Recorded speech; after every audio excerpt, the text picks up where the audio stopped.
This is a response to Creation Museum's video Ken Ham responds to Bill Nye the Humanist Guy. This in itself was a response to Bill Nye's Big Think video regarding the dangers of filling children's heads with nonsense that's too childish even for them. But before we begin, I'd like to point out that the organization that the individual I'm addressing leads has, in the past, been known to be somewhat less than ethical when it comes to suppressing the speech of those that dare to criticize the putrid vomit that they themselves choose to hurl across the arena of public discourse. As a result, I'd be grateful if you'd consider downloading this video as a contingency measure in case Mr. Ham needs to be introduced to the effect that Miss Streisand probably wishes she'd never experienced. In fact, if you're feeling particularly proactive, then please feel free to mirror it at your leisure. Now, with that said, there's a lot to get through, so let's dispense with the preliminaries and get down to business. Hi, this is Ken Ham, President and CEO of Answers in Genesis and the Creation Museum. Hello, Ken. My name's TheLivingDinosaur. We haven't been introduced, but I'm one of those people who thinks it worthwhile to expend time and effort in stuffing creationists' ideas up their asses with as much gusto as physically possible.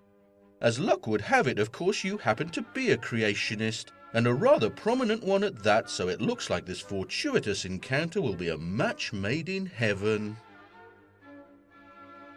Recently, a YouTube video featuring a person called Bill Nye the Science Guy received millions of views.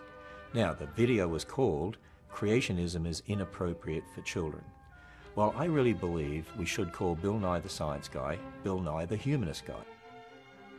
Well, considering the mind-bogglingly ludicrous things you've dedicated your life to believing, Ken, I hate to inform you that the hallucinations you happen to be entertaining with regard to what moniker to bestow upon Mr. Nye are of little interest to those of us whose mental faculties are, shall we say, present. You see, Bill Nye received the Humanist of the Year award in 2010. So even though Bill Nye had some wonderful programs on PBS TV teaching exciting things about science, when he was experimenting and putting things together and so on, and, he did some real observational science there, Bill Nye also has an agenda to teach children not to believe in God, to teach them their result of evolutionary processes, that they came from slime over millions of years. That's pretty slimy, Ken, even by creationist standards. But you are one of the top dogs, so I suppose you know all the shitty old tricks, eh? Putting aside your transparent rhetorical bullshit, it seems that you're either attributing to humanism a position it doesn't hold and then projecting that grotesque straw man onto Bill Nye, or deliberately misinterpreting what he said and dishonestly twisting it to fit your agenda. In reality, while secular humanism eschews the supernatural, as far as I'm aware, it has not and does not mandate that its adherents preach to anyone, much less than children, not to believe in God. You may not have noticed, Ken, but the insane fuckers on soapboxes in towns everywhere are almost exclusively of a religious persuasion, bent on spreading their particular flavor of fundamentalist disease and seldom rational atheists trying to cure it.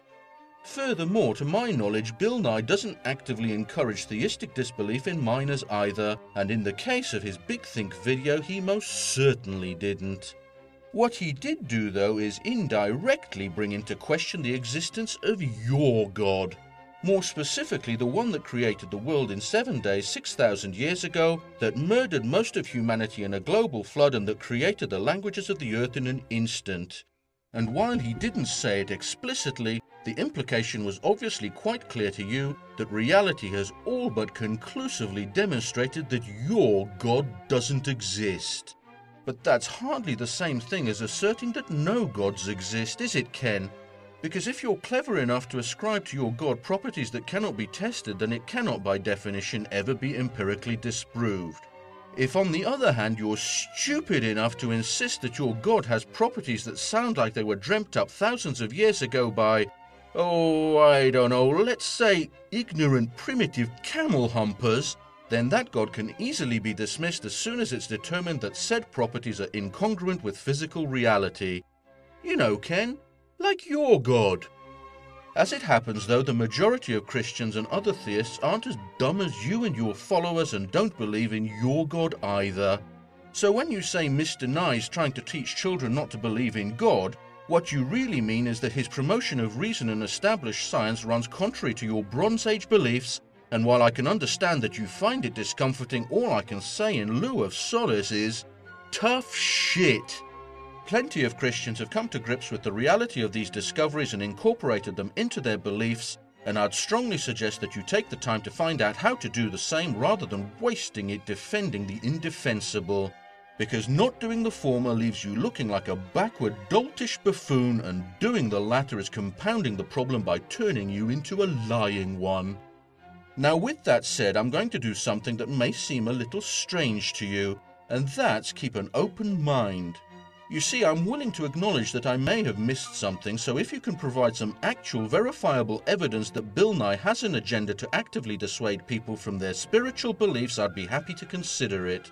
But if all you have is your word, which perhaps unsurprisingly means absolutely jack shit to me, then as far as I'm concerned, you can take your filthy little lie and stick it up your wrinkled, saggy Antipodean arse. In fact, Bill Nye really doesn't understand science. I mean, the word science means knowledge. And you can divide science into historical science, that's talking about the past, or observational science, that's the science that builds our technology. Yes. Well, it does appear you went a little OCD on this historical observational science bullshit, Ken, because you mentioned it a number of times in your video. I'm not sure whether that's the early onset Alzheimer's kicking in, or that you've convinced yourself it's some form of argument, but in either case I'm going to postpone its rectal reinsertion for the time being. That's because I've got a lot of ground to cover as it is, and so time is at a premium, and also because a pair of cranially confused monkeys from your R&D department also brought it up in the companion video to this one, and so have afforded me the opportunity to address it at a later date. But do rest assured that I fully intend to do so and will be mopping up the feces they've been smearing over their enclosure as soon as I'm done dealing with you. He says if you deny evolution to children, they're going to have problems because we need engineers. Well, wait a minute. Engineering and evolution? What has evolution got to do with engineering? I mean, Bill Nye himself actually is not a scientist. He studied mechanical engineering. It's both interesting and bemusing that you criticize him for not being a scientist, Ken, when it appears that you're not one either. I do realize that you hold a bachelor's in applied science, but if you think that qualifies you for anything other than being a bench technician, then allow me to disenfranchise you of your misconception. I know this because I've run numerous laboratories over the years and know from experience that there's a special word that people like you reserve for scientists, and that's sir. So while neither of you are qualified scientists, it's interesting to compare what you've done with your educations. You see, Mr. Nye has put his to good use and worked as a successful engineer, becoming a productive member of society. You, on the other hand, turned your hand to religion and worked diligently on separating the gullible from their cash, becoming a parasite clinging to society's member. Mr. Nye used his solid foundational knowledge and coupled it to his talent as an entertainer to educate the public about the quite spectacular vistas that science has spread before us. While you took that knowledge and coupled it to a talent for enticing credulous simpletons to open their wallets to gleefully defecate on the achievements and memories of people whose boots you're unfit to lick. Spot the difference, Ken? You see, it takes one kind of person to use a basic knowledge of a subject to inspire others, and it takes quite another to take the same rudimentary knowledge, callously discard it, and have the astounding arrogance to proclaim that he knows better than countless thousands of brilliant researchers who've dedicated lifetimes to studying the same subjects. Humility is just a collection of letters to people like you, isn't it, Ken? And as for what evolution has to do with engineering, well, we'll get onto that after we listen to what you squeezed out next. And he worked for Boeing at one stage. I hope he did not apply his evolutionary principles to any of Boeing's airplanes, because if he did, I wouldn't want to be flying in them. I don't want to fly in something that was built by chance random processes. What do you think, all the parts, just lay them out there on the runway and they come together or something? No, of course he didn't apply his evolutionary ideas to his engineering at Boeing, otherwise we'd be in real trouble. I'm not going to spend much time going over your grotesque straw man there, Ken, because I know you're more than aware of why your analogy is as flawed as a virgin after a gangbang. I'm sure you're aware that no one apart from a lying creationist turd would insist that evolution is a random process, because I'm sure that someone has at some point explained natural selection to you. And I'm also sure that you're aware that airliner parts don't reproduce with variation and so cannot evolve, and that no one has ever suggested that evolution occurs via the instantaneous assembly of disparate parts. Yet despite all this, you continue to make and attack this shoddy and deliberately inaccurate parody of evolution, presumably as a surrogate for all the legitimate arguments you simply don't have. As for evolutionary ideas in engineering, Ken, well, here's a prime example of how being in possession of an ego that can be measured in light years and a modesty that can be measured in plank lengths seldom results in someone looking like an iconic visionary, but instead like a supercilious bumbling fool. That's because it took less than a minute for me to find these papers on evolutionary algorithms in aeronautical engineering, algorithms that owe their existence solely to and are a validation of the theory of biological evolution. This leaves me pondering exactly how much time you put into thinking about the shite you spout, Ken, and whether you even bothered to consult those R&D monkeys of yours on the subject, assuming that they weren't too busy sniffing each other's arses to answer. Bill Nye is really implying that if we're going to teach children creation, that it's really a form of abuse, that creationism is inappropriate for children. Well, that's entirely a matter of perspective, isn't it, Ken? Because I don't think that Mr. Nye was saying that children shouldn't be taught about your fables as part of their upbringing or in a religious studies curriculum, but rather that your myths have no place in science class nor as an alternative to mainstream and essentially universally accepted scientific thought. Now, I'll mention that you're the one who brought up the emotive word abuse, not him, but since you used it, I will too. I personally fully endorse the concept that teaching children primitive and demonstrably false myths as if they were fact, and then encouraging, even ordering them to discard the knowledge that has raised us from the filth of our ignorance to the acme of our civilization, is abuse. Unfortunately, such mental abuse isn't illegal, so as much as it disgusts me, I'm afraid that you and your kind are free to inflict it upon your own offspring. But I would be eternally grateful if you and your fellow demented dumbfucks would stop insisting on pushing it onto mine. I tell you what is real abuse, and I tell you what is inappropriate for children. When you take generations of kids and you teach them they're just animals, there's no God. You're a result of millions of years of evolutionary processes. You just came from some slime over millions of years. Who determines right and wrong? You do. Who determines what's good and bad? You do. What is marriage? Whatever you want to make it to be. Unfortunately, Ken, the concept that your Bible contains some kind of transcendent and unalterable morality for the ages is somewhat fucked up the arse by the words it contains. And while I'm aware of the countless lame and frankly laughable ad hoc rationalizations as to why it's no longer acceptable to own and beat other human beings while at the same time being able to pig out a red lobster, the very fact that they need to be made means that in your worldview I would be forced to delegate my moral choices to people who claim to have a direct line to the big guy upstairs.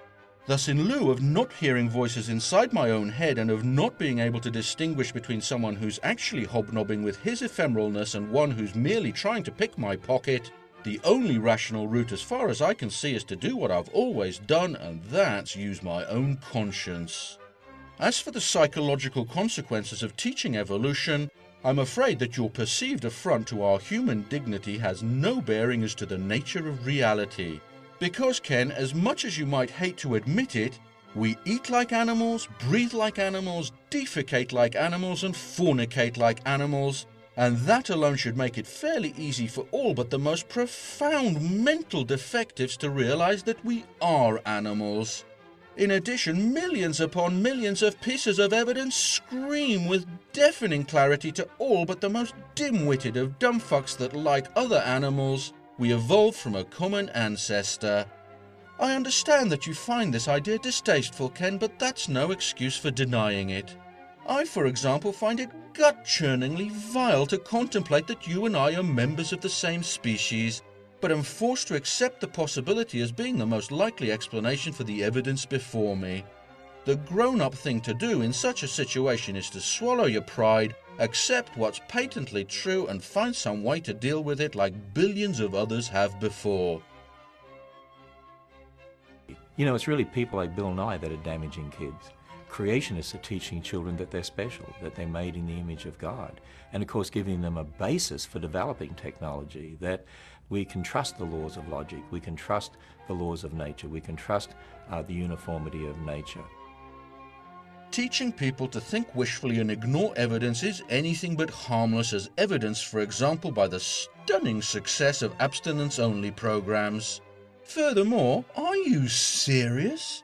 Are people special just because they're made in the image of God? Is that true for Jeffrey Dahmer, Ken? Or Ted Bundy? Or John Wayne Gacy? And what about conjoined twins, Ken? Or Down syndrome victims? Or ameliacs? Are they somehow less than special? And what about anuses, Ken? Does your God have one? And if so, why? Or nipples? Or genitals? You see what happens when you make laughably juvenile statements based on even more infantile beliefs, Ken? They're easier to pick apart than the remains of Ian Juby's Christmas turkey. As for your nod in the direction of presuppositional apologetics and the transcendental argument, well, I'm not going to go there because my goal is to rectally wrap anti-science claims and not argue against the existence of gods. Many excellent YouTubers far better equipped than I have handled these and other philosophical topics, and if anyone would like to learn more, they could do a lot worse than watching and subscribing to the user Know No More. With that said, I should point out that regardless of the validity of these arguments and whether such a being or beings exist, the unassailable bastion of evidence for evolution in an ancient universe overwhelmingly indicates that yours does not. Finally, I find your affirmation of the uniformity of nature quite a pleasant surprise because it provides me with an exquisite opportunity to use it to beat the living shit out of you. But first, let's take a break for a little light entertainment and listen to the hilarious thing you said next. And you know, Bill Nye really doesn't understand science. He's called Bill Nye the Science Guy. He doesn't understand science.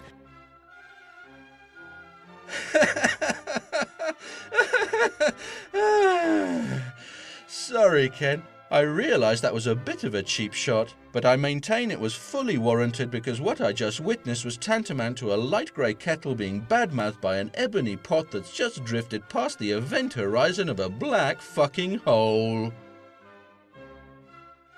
He doesn't understand the difference between observational science and historical science. I mean, he talks about the fact that, oh, we've got these ancient bones, we've got radioactivity. Wait a minute, of course we can observe radioactivity and we can experiment with it. But when it comes to bones, like dinosaur bones, you don't dig them up with labels telling you how old they are, or dig them up with photographs telling you when they lived. Once again, I'll take a rain check on your little historical science fantasy and stuff it up the arses of one or perhaps both of your pet primates in a later video. Instead, let's get back to the point you made about the uniformity of nature and how I'm going to use it to be not particularly pleasant to you. You see, Ken, not only can we see and experiment with radioactivity, because of the uniformity of nature that you admitted to, we can be certain to a high degree of confidence that radionuclides behaved in the same way in the past as they do now. And in case you try and wheedle out of it by claiming you meant the past few millennia, centuries, decades, or whatever other timescale best suits your goalpost shifting, I'll point out that unlike your kind of assertions, this tenet of modern science hasn't been conveniently pulled out of someone's back passage but is supported by empirical evidence. If you wish to retract your earlier statement and posit that the behavior of physical laws has changed over time, then kindly supply evidence of when and to what degree this occurred, and a theoretical framework to explain how without invoking preternatural and unverifiable juju. Or just fuck right off. So with this established, Ken, it's an almost trivially simple task to accurately date fossils by measuring the appropriate isotope ratios in surrounding igneous layers and in some cases in igneous grains in the sedimentary strata themselves. Of course, this isn't quite the same as requiring the presence of a handwritten label or photograph, but quite frankly, only someone who's spent his adult life walking around with what appears to be a pussy clinging tenaciously to his chin while presumably thinking it looked cool would be stupid enough to demand one. Instead, for people with even the tiniest soupçon of common sense, not to mention fashion sense, the current ocean of cross-confirmatory data using multiple isotope signatures is more than enough to reasonably conclude that these dates are reliable. He doesn't teach children how to think critically. He doesn't teach them how to think about science. He wants to teach them what to think, and he confuses historical science, beliefs about the past, and observational science that develops your technology. He puts those together and doesn't distinguish between the two. Again, you'll have to wait for me to rape your assertion on historical science at a later date, but right now I'll address your equally outrageous comments on Mr. Nye's educational goals.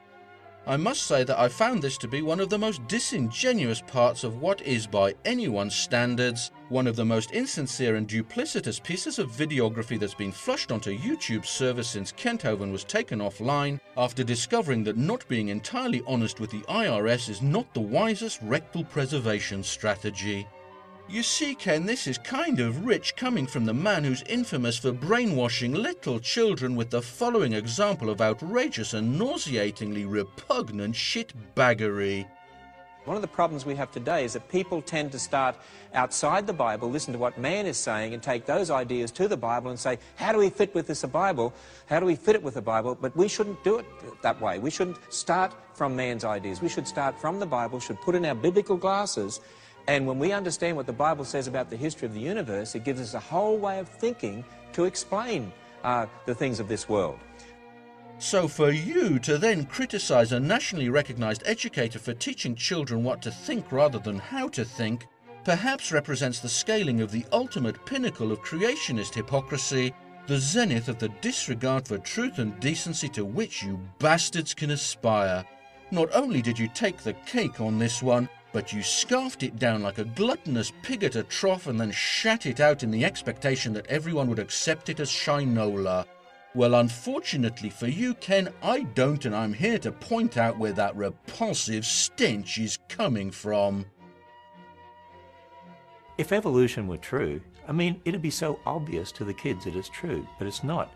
The way to convince kids about evolution is you have to do what Bill Nye the Humanist guy wants. You protect them from hearing anything about creation, you totally indoctrinate them, you brainwash them, you don't teach them to think critically at all, don't teach them the difference between historical science and observational science.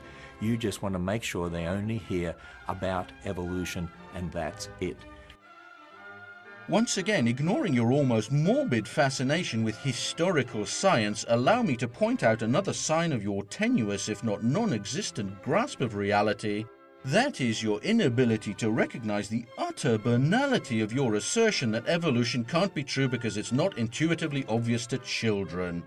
Perhaps you haven't noticed, Ken, but quantum mechanics isn't intuitive to trained physicists, let alone kids. And yet we've used it to build the computer systems that you use to spread the contents of your sickly, stunted mind all over the world. I could, of course, mention countless other concepts, but I think I've made my point. If I didn't know any better, I'd have to conclude that this apparent attempt at an argument was a joke, but since I do know better, I realize that the only joke involved is you.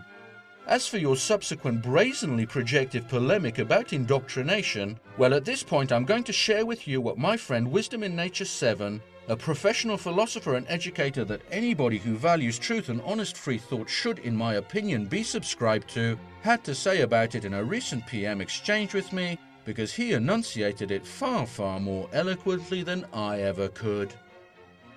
You may also want to mention that humanist pedagogy is rooted in the rejection during the Renaissance and Enlightenment of rote religious instruction.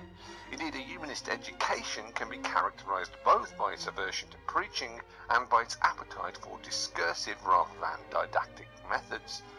The upshot is that critical thinking in modern education, of the sort that Ham pays lip service to, should by rights be credited to the humanists.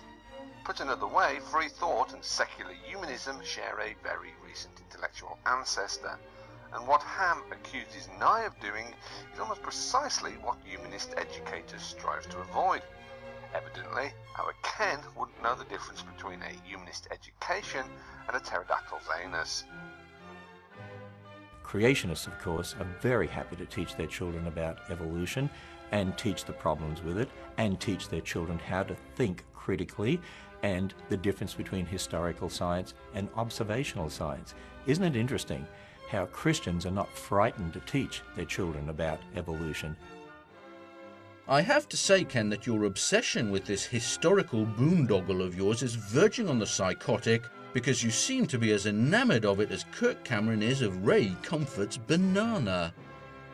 If you think that anybody outside your insular, blinkered and spectacularly backward mindset believes that the education you're referring to amounts to any more than "evolution says we all came from rocks, that's dumb," then you're sorely mistaken. Because your own use of the phrase "came from slime" right here and countless other absurdities elsewhere, your ubiquitous exhortation to the use of biblical glasses, your smug insistence on the validity of the profoundly inane question, "Were you there?" all scream to the fact that what you claim you teach as evolution is in fact nothing but the hideously malformed parody of it that you've conjured up with your retarded imagination. And while you and your misguided sheep might think you're doing them a favour, Ken, the sad fact is that all you're doing is hiding from them the true magnificence of creation. The vastness of the cosmic deep and the majestic sweep of countless eons during which all that we see and hear and touch evolved from nothing but pure and unadulterated energy. The exquisitely simple behaviours of unimaginably infinitesimal particles that combine in countless combinations and from which emerge the most astonishingly complex phenomena, from the intricacy of a single snowflake to the wonders of the human brain. A brain that has coalesced over countless eons to a point where it has unravelled the secrets of nature and can now look back in awe at the long and twisted path it took to get here and know that it is a part of the universe as much as the universe is a part of it. This is what you're denying your children, Ken, and I feel like weeping for them. Unlike you, I don't claim to know for certain whether a God does or does not exist. But if one does, the fact remains that modern science has shown us that its creative power and foresight are infinitely more extraordinary than those of the fictitious petty conjurer whose robes you insist on clinging to. And if one does exist, all you're doing is shielding your poor children's minds from its true grandeur, and while you continue to do so, I very much doubt that it's going to be particularly impressed with you.